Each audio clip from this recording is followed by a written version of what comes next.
Boa noite. Obrigada por não me deixarem só nessa quarta-feira, noite fria. Obrigada também àqueles que nos acompanham. Pode abaixar um pouquinho o microfone. Obrigada àqueles que nos acompanham através do YouTube, do Facebook, que nós possamos passar os próximos momentos aqui, ouvindo Deus falar através da palavra dele. Ellen, muito obrigada pela mensagem. Realmente prepara o nosso coração, prepara o nosso espírito para ouvirmos a voz de Deus. A música realmente tem um poder, né? Eu sou muito afetada pela música, afetada positivamente e negativamente também, por isso que eu faço questão de escolher muito bem as músicas que ouço, porque as músicas, eu tenho uma sensibilidade grande para a música. Às vezes eu fico triste quando ouço uma música, e eu costumo dizer assim, né, realmente, a música é um dom de Deus, é uma arte, né, que eu acredito que vai ser uma das coisas que nós vamos praticar bastante no céu, e que, infelizmente, aqui na Terra, às vezes é usada também para o mal, né? Por isso que eu, antes de abrir a palavra, quando tem uma música assim que prepara o espírito, eu sou bastante afetada por ela. Por isso que eu agradeço, viu? Para começar a mensagem de hoje à noite, eu preciso retomar, porque tanto a mensagem desta quarta, quanto a mensagem da quarta que vem, elas são derivadas do sermão do dia 4, e aqueles que estão nos assistindo e não viram, eu vou ter que dar uma repassada rápida para entender o sentido da mensagem de hoje. Se pergunto, ouço a resposta? Então, no sábado, eu mencionei um texto do Grande Conflito, de Ellen White, que eu faço questão de repetir.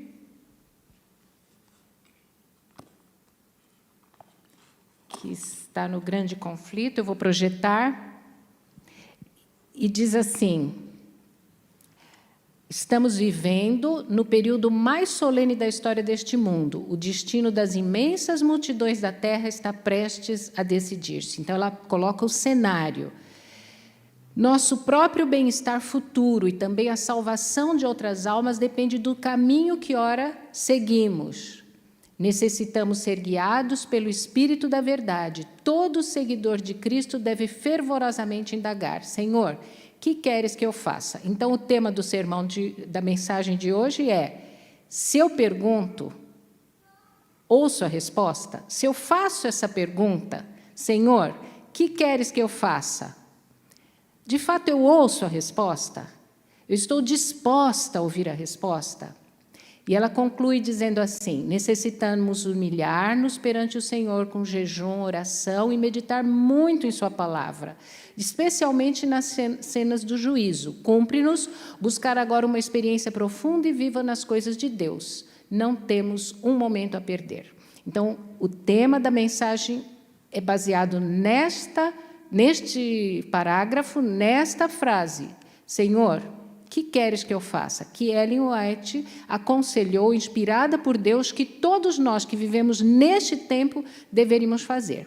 E no sábado, dia 4, então, eu contei a história de Frank Laubach, que foi um missionário, um professor, que colocou no seu coração o desejo de evangelizar as Filipinas. Aqueles que estavam aqui se lembram que eu mencionei que este homem foi, no começo do século XX, 1915, para as Filipinas. Hoje eu li aqui 90, pelo menos, eu tinha lido que 60 mil pessoas foram alfabetizadas por ele. Hoje eu já li que 90 mil pessoas foram alfabetizadas por ele.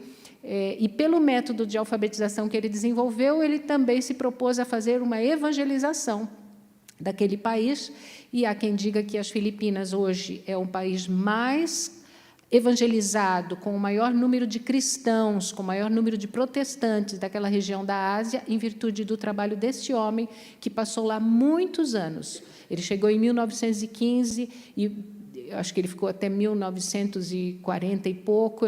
Acho que com a guerra ele voltou para os Estados Unidos, com a Segunda Guerra Mundial, depois ele voltou de novo, mais ou menos assim a história de Frank Laubach, e ele desenvolveu, então, um método de manter os cristãos com Deus na mente, a fim de que nós pudéssemos atender ao repto da primeira carta aos Tessalonicenses, no capítulo 5, versículo 17, orai sem cessar. Então, ele desenvolveu um método, 1 segundo por minuto, chama-se o jogo do minuto, não é? O game do minuto. 1 segundo por minuto perguntando, Senhor, o que queres que eu faça? Não tirar Deus da mente. Então, o plano de Laubach era exortar os cristãos a manter Deus na mente pelo menos 1 segundo a cada minuto perguntando, Senhor, o que queres que eu faça? Para isso, ele fazia a mesma pergunta que Ellen White sugeriu que nós fizéssemos. Senhor, o que queres que eu faça? A questão é, se eu estou disposta a perguntar, Senhor, o que queres que eu faça? Eu estou disposta a ouvir a resposta? Veja que essa pergunta envolve uma dimensão prática da vida cristã. O que queres que eu faça? Envolve o fazer. A vida cristã não se limita ao conhecimento teológico de um conjunto de crenças, de dogmas. Só existe cristianismo, o cristianismo só se concretiza no fazer. O que queres que eu faça? Quanto a isso, Ellen White escreveu no Desejado de Todas as Nações, muitos se têm na conta de cristãos, simplesmente porque concordam com certos dogmas teológicos. Não introduziram, porém, a verdade na vida prática. Ou seja, o cristianismo só se concretiza quando a verdade se materializa em atitudes, em ações, num estilo de vida, numa maneira de agir, no fazer. Senhor, o que queres que eu faça?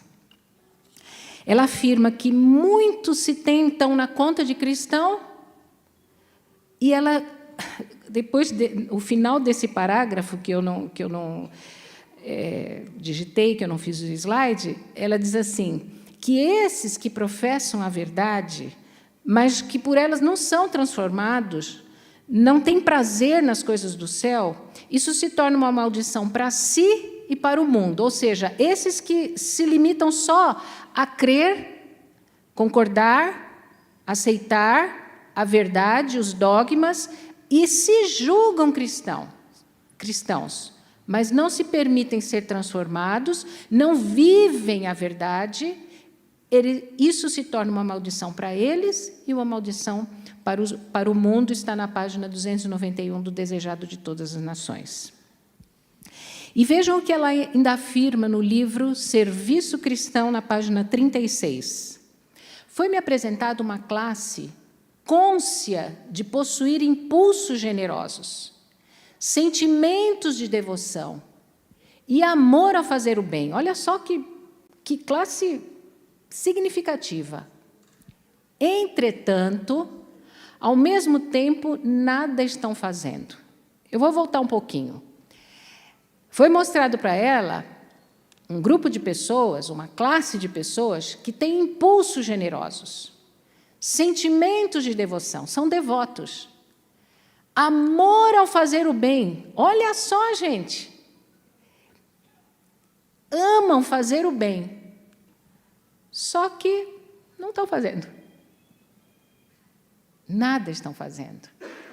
Possuem sentimento de complacência própria, lisonjeando-se de que, se eu tivesse oportunidade, ou se as circunstâncias fossem mais favoráveis, eu poderiam fazer ou fariam uma grande e boa obra, mas aguardam a oportunidade. Eu grifei o verbo, que é o verbo da pergunta. Senhor, o que queres que eu faça? Muitos amam o bem, mas não estão fazendo nada. Quando o pastor Levi veio aqui na frente e explicou sobre aquela ficha, né? Eu fiquei pensando, nossa, quantas oportunidades a igreja está dando para a gente exercitar os dons. E seria uma boa oportunidade de, ao preencher essa ficha, perguntar: Senhor, o que queres que eu faça? E ela conclui esse parágrafo dizendo: esses enganam-se a si mesmos. Mas não enganam a Deus, né? Enganam-se a si mesmos, porque tem até complacência própria, mas enganam-se a si mesmos. Eu quero, nesse momento, então, relembrar uma personagem bíblica que teve a coragem de fazer essa pergunta. Vamos abrir a palavra de Deus no Evangelho de Marcos, no capítulo 10. Marcos, capítulo 10, versículos 17 a 22. Diz assim, a minha Bíblia é na nova versão internacional. O contexto, se vocês olharem nos versículos 13 a 16, Jesus havia abençoado as crianças, né? Tomou as crianças no braço, impôs-lhe as mãos, abençoou. Quando Jesus ia saindo, versículo 17, um homem correu em sua direção e se pôs de joelhos diante dele e lhe perguntou: Bom mestre, que farei para herdar a vida eterna? Respondeu-lhe Jesus: Por que você me chama bom? Ninguém é bom a não ser um, que é Deus. Você conhece os mandamentos: não matarás, não adulterarás, não furtarás, não darás falso testemunho, não enganarás ninguém, honra teu pai e tua mãe. E ele declarou: Mestre, a tudo isso tenho obedecido desde a minha adolescência. Jesus olhou para ele e o amou. Falta-lhe uma coisa, disse ele.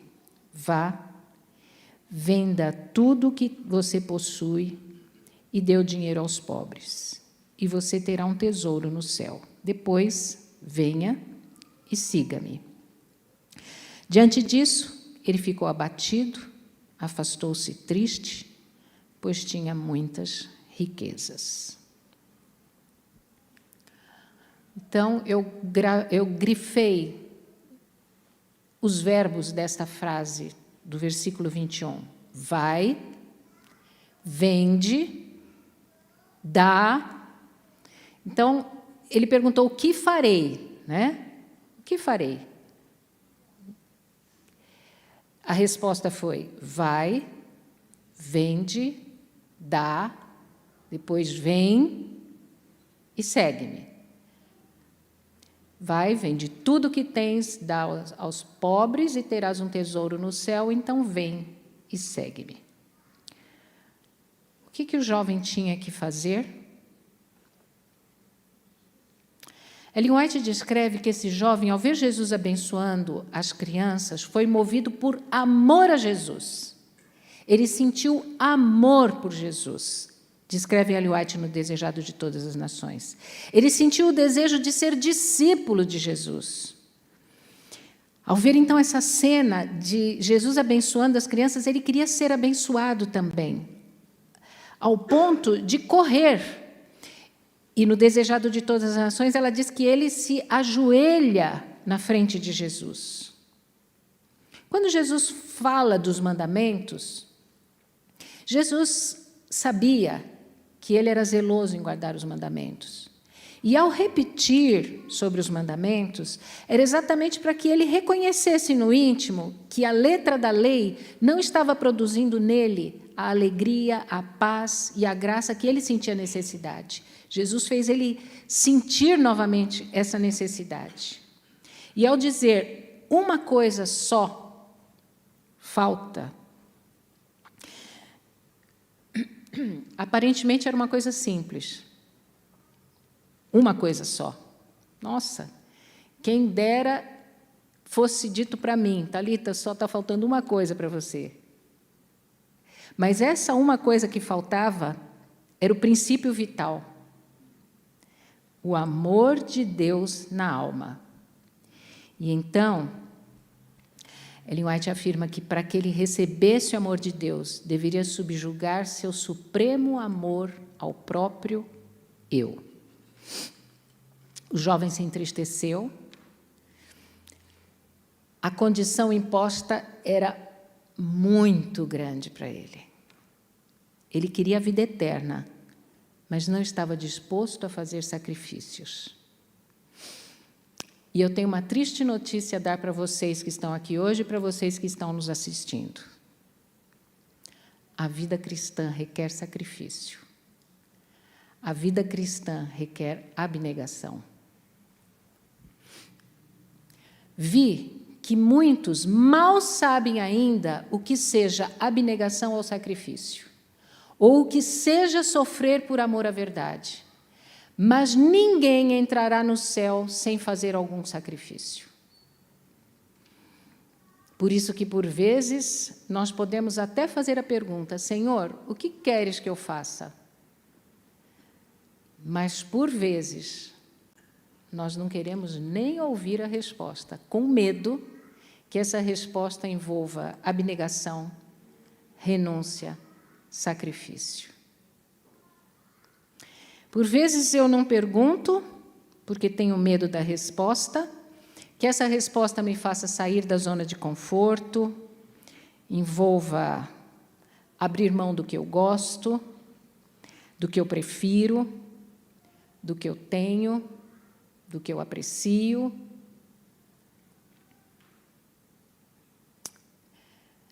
Você já fez essa pergunta para Deus? Senhor, o que queres que eu faça? Você já ouviu a resposta? Quarta-feira passada, eu vim mais cedo para conversar com uma pessoa que eu acho que hoje à noite ela não está aqui. E ela tinha uma dúvida. O que ela fazia? Questões profissionais. E ao ela falar comigo, eu já tive a impressão do que eu deveria responder. E eu confesso que eu não respondi aquilo que eu tive a impressão. Mas quando ela falou assim, eu gosto tanto daqui, eu gosto tanto do que eu faço, eu gosto tanto... E na medida que ela foi falando, eu gosto, na minha mente só veio uma convicção disso que eu estou falando para vocês agora. Quando a gente escolhe fazer a vontade de Deus, por vezes eu tenho que abrir mão do que eu gosto. Porque a vida cristã envolve abnegação e sacrifícios. Por isso que muitas vezes a gente prefere não fazer a pergunta para não ouvir a resposta. Eu quero contar para vocês que uma vez eu tive coragem de fazer essa pergunta. No ano de 2009, eu fui a Goiânia fazer consulta com meu fisiatra, que tratou de mim durante muito tempo que eu morei em Goiânia. Eu tenho uma doença degenerativa nas duas mãos, mas eu fui lá por outro motivo, não era por causa da mão. E eu lembro que ele, me examinando, falou assim, Thalita, se você não mudar urgentemente seu estilo de vida, você vai ter uma velhice terrível. Você ainda não tem 50 anos e já tem doenças de mulheres com mais de 60 anos. Se você não mudar seu estilo de vida, você vai ter uma velhice muito complicada. Eu trabalhava no NASP, na reitoria, eu era pró-reitora. Em 2009, eu coloquei no meu coração que eu não trabalharia mais em funções administrativas, que requer muito da saúde mental e física, ainda mais sendo mulher. E eu decidi, então, eu tinha sido eleita em 2008, no final de 2008, para mais um mandato de 5 anos como pró-reitora. E em 2009 eu decidi que não ficaria mais do que aquele ano, 2009. Fui no INSS, fiz a contagem de tempo e eu sabia que eu poderia aposentar em fevereiro de 2010. Caso não quisesse me dar uma sala de aula, caso não quisesse me colocar numa função que não fosse administrativa, eu partiria para a aposentadoria, apesar de que meu salário seria bem pequenininho, porque a idade ainda não... Né? No final de 2009, algumas pessoas ficaram sabendo que eu tinha colocado no meu coração que eu não continuaria mais como pró-reitora a partir do ano seguinte. E veio um chamado para o meu esposo e para a Associação Paulista Oeste no final do ano de 2009. Eu tinha orado durante aquele ano todo, pedindo a Deus que mostrasse qual era a vontade dele. Em janeiro de 2010, quando o reitor soube que nós estávamos inclinados a aceitar o chamado, ele conversou muito com a gente para que a gente não aceitasse o chamado, que a gente tinha um trabalho, ainda tinha um período do mandato para eu cumprir. E no Campo São Paulo estava o pastor Hélio Carnassale e o Zorzin, que frequenta aqui com a gente. E eu lembro que eu fui chamada na União e o presidente da União fez um apelo para que eu não saísse. E eu expliquei para ele que o chamado era para o meu esposo, que eu acompanharia meu esposo, que, como família, nós tínhamos decidido a aceitar. Mas, na sexta-feira, que eu saí da União, em conversa com o presidente, o pastor Hélio Carnassale fez uma ligação para mim, fazendo um apelo muito grande para eu ir trabalhar no Campo São Paulo.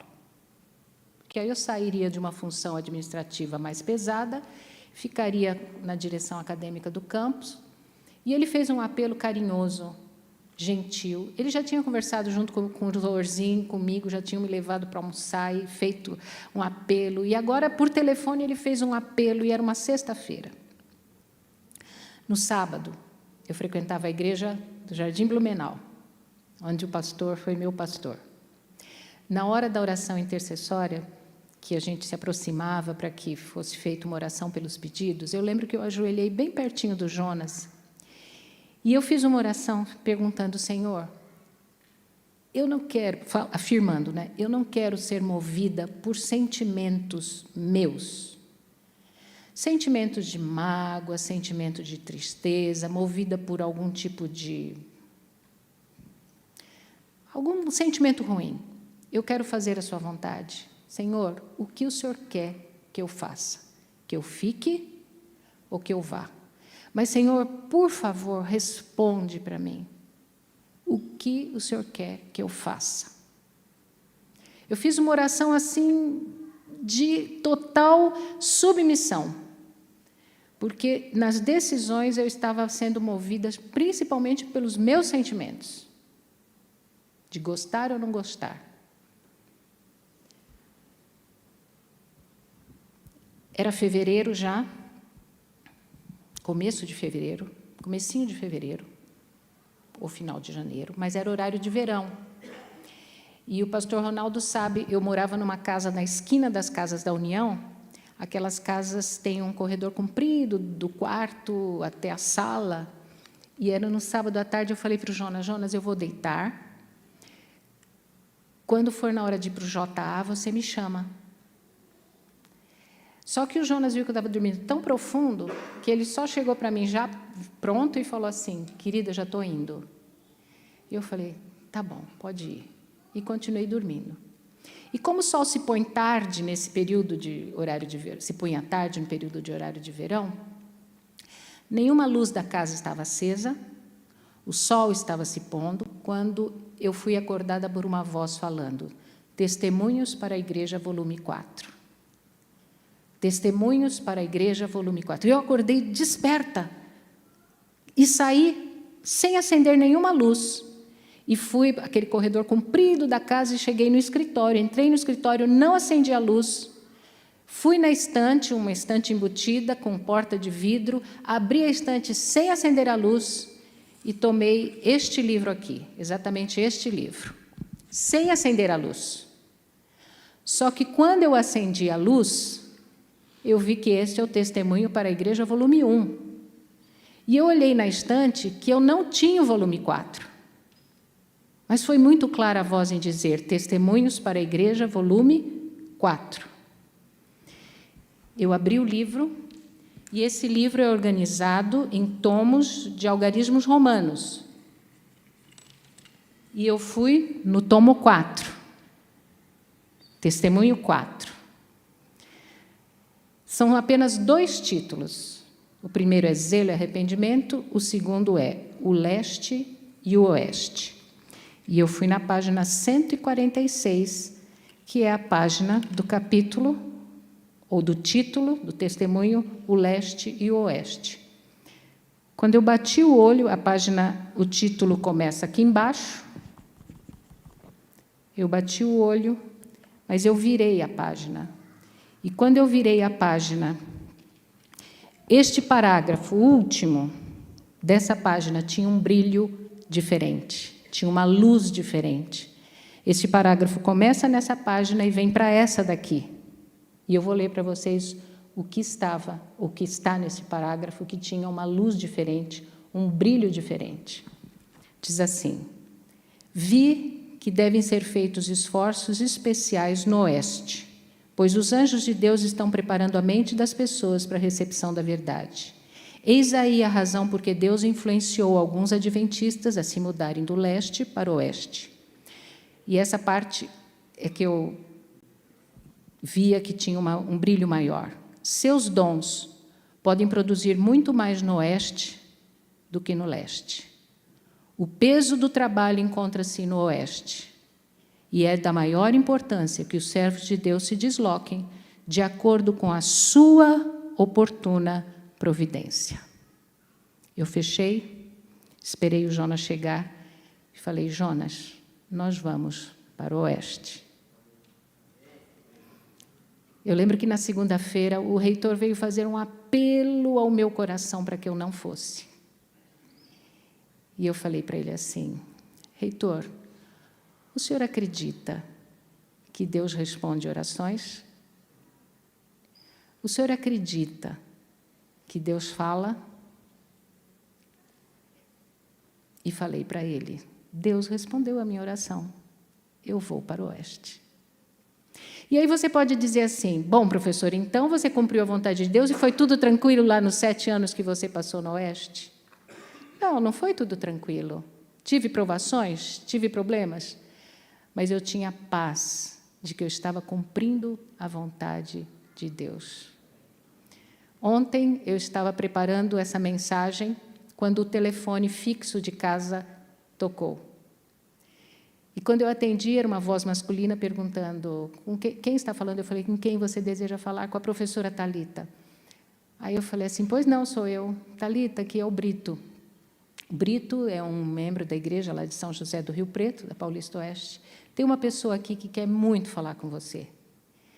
E quando eu atendi, eu já sabia quem era, porque se o Brito ligou, Dona Lucinda, uma senhora de 88 anos, fruto, uma ovelha do nosso trabalho lá em São José do Rio Preto. Thalita, você sumiu, não consigo mais falar com você, minha filha.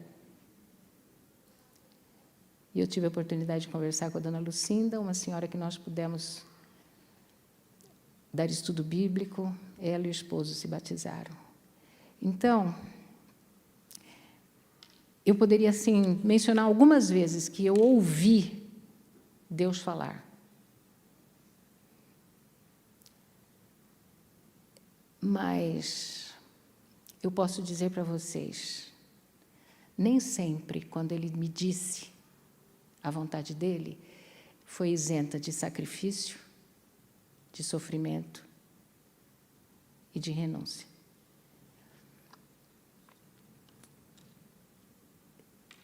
Pode ser que para cada pessoa Deus tenha uma resposta específica. Senhor, o que queres que eu faça? Mas existe uma resposta para essa pergunta que é para todos, indistintamente.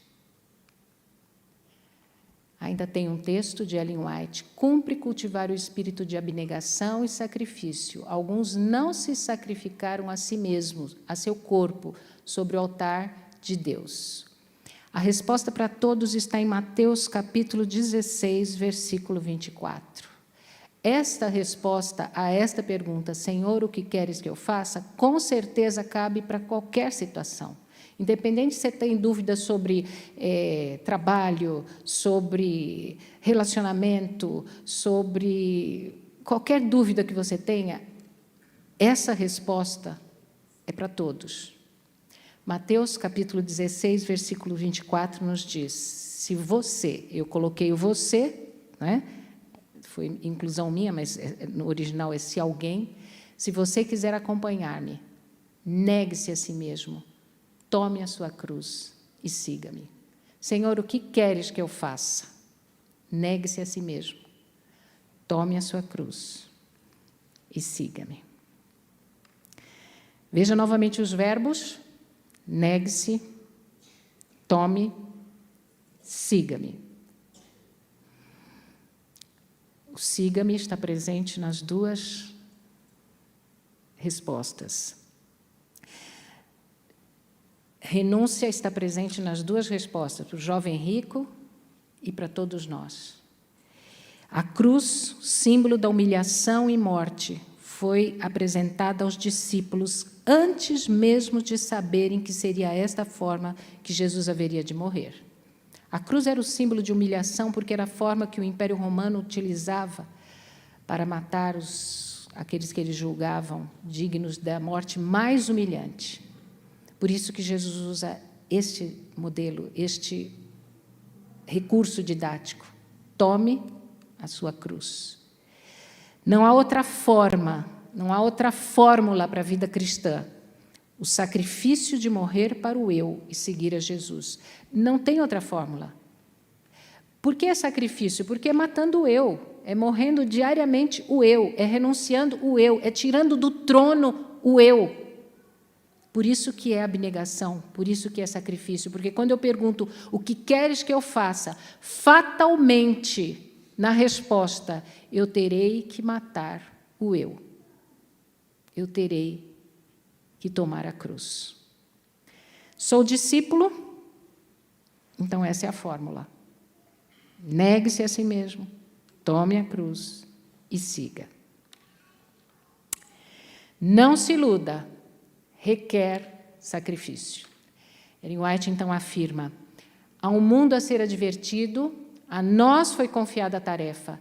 Essa obra exige sacrifício. A abnegação e a cruz acompanham-nos por todo o caminho da vida.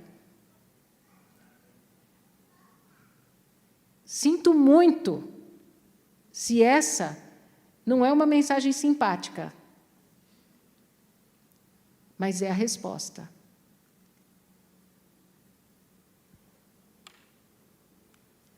Deveriam os que buscam uma recompensa eterna pensar que não precisam fazer sacrifícios? É a pergunta. O sermão mais difícil de pregar e que mais custa pôr em prática é o da abnegação.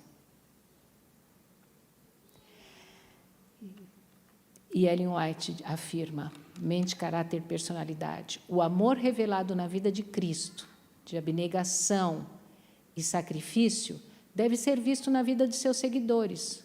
Somos solicitados a andar assim como ele andou. E João, na sua primeira carta, diz, aquele que permanece nele deve andar como ele andou. Em que nós somos melhores para não passarmos por sacrifício e abnegação?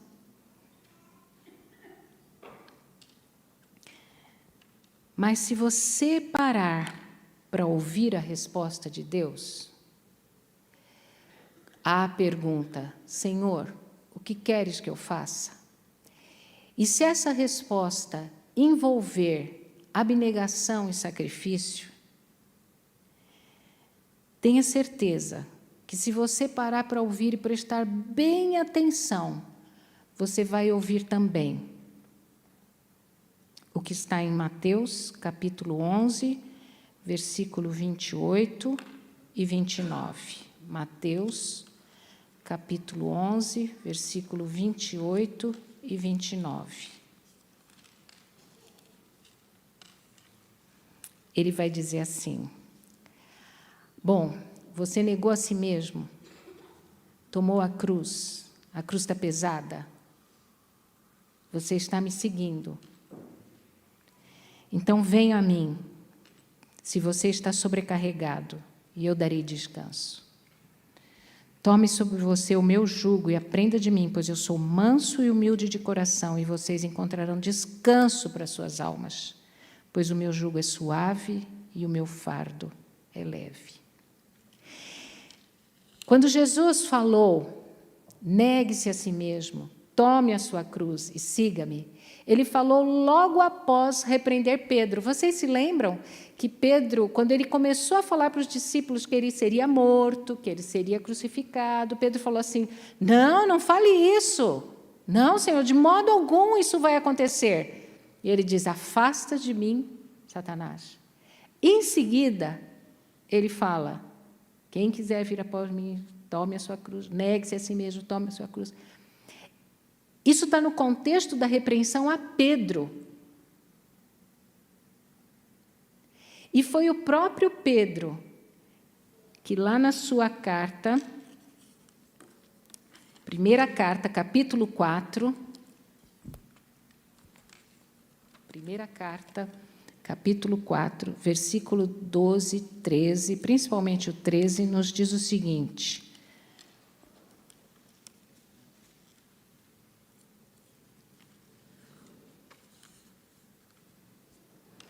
amados, não se surpreendam com o fogo que surge entre vocês para os provar, como se algo estranho estivesse acontecendo.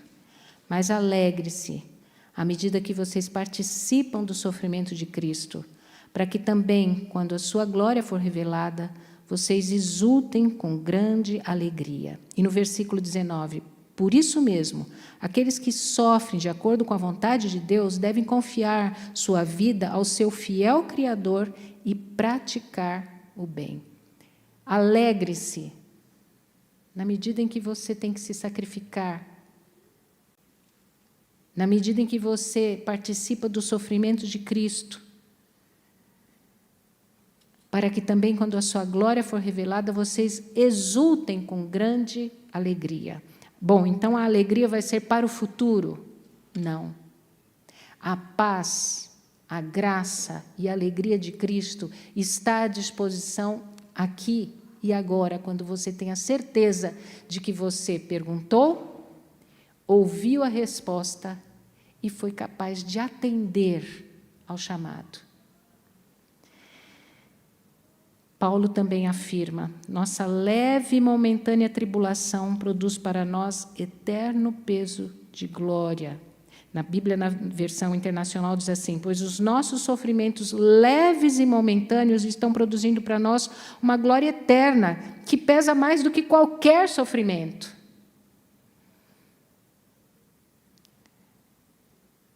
Será que eu sou capaz de perguntar hoje: Senhor, o que queres que eu faça? Será que eu sou capaz de ouvir a resposta? E será que eu estou disposta a atender a resposta? Negue-se, tome a cruz e siga. Que nós possamos estar atentos para ouvir a vontade de Deus para a nossa vida, aquilo que Ele deseja revelar a nós, dispostos a sair da nossa zona de conforto, a viver uma religião prática, dedicar nossos talentos à igreja. Há trabalho para ser feito. Praticarmos de fato aquilo que nós cremos.